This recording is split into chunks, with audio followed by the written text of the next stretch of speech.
Господи помилуй, Господи помилуй, Господи помилуй, Господи помилуй, Господи помилуй.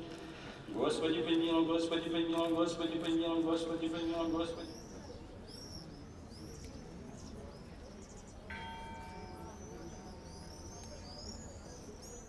И во веки веков.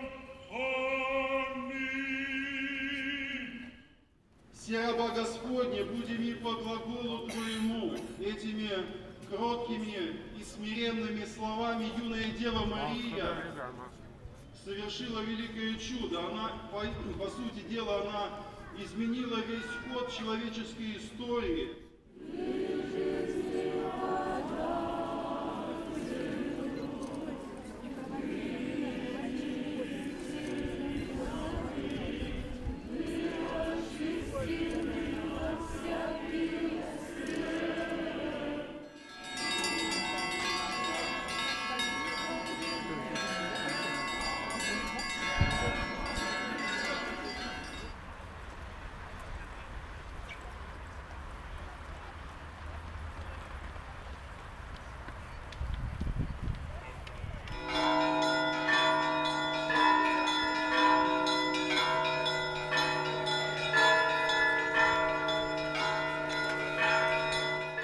Должно благолепий храм сей возвести, прцем си, Господи, услыши, помилуй.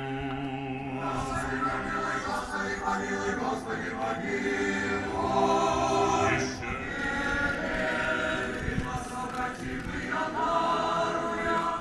Закладывается первый камень в основании воссоздаемого собора Казанской иконы Божьей Матери.